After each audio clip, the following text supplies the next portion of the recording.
Hi అండి, ఎలా ఉన్నారు అందరూ? ఈరోజు రుచికరమైన గోంగూర పచ్చడి ఎలా చేయాలో చూద్దాం రండి.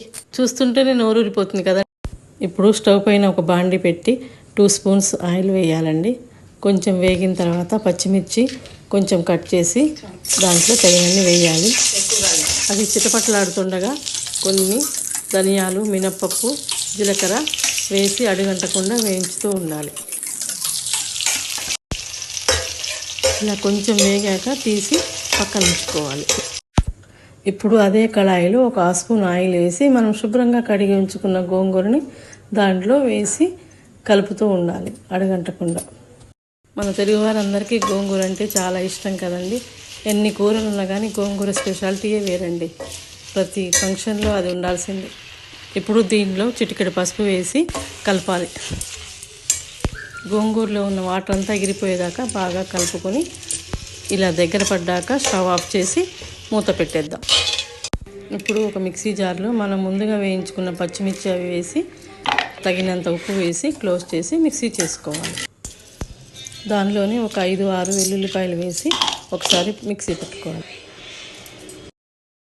ఇప్పుడు దీనిలో మనం వేయించి పెట్టుకున్న గోంగూర ఉంది కదా, అది వేసి మిక్సీ పట్టుకోవాలి. నాకు మా చెల్లికి గోంగూర పచ్చడి అంటే చాలా ఇష్టం అండి. మీలో ఎంతమందికి ఇష్టం అండి గోంగూర పచ్చడి అంటే? ఇప్పుడు మిక్సీ జార్ మూత పెట్టి మెత్తగా రుబ్బుకోవాలి.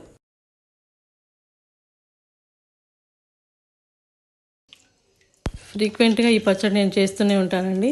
ఇప్పుడు కొంచెం మా చెల్లికి కూడా పంపిస్తాను. ఇప్పుడు ఒక బౌల్ తీసుకొని పచ్చడి అంతా దాంట్లోకి తీసి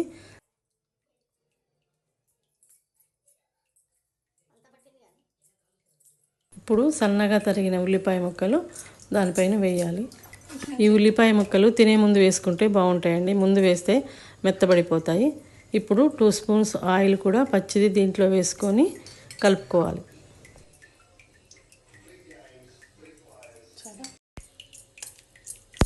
అంతేనండి, మనం ఎంతగానో ఇష్టపడే గోంగూర పచ్చడి రెడీ అయిపోయింది.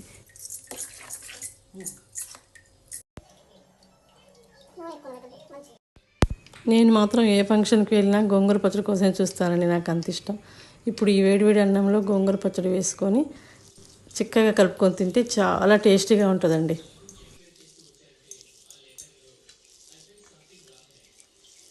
మీరు కూడా తప్పకుండా ట్రై చేసి ఎలా వచ్చిందో నాకు కామెంట్స్లో చెప్పండి.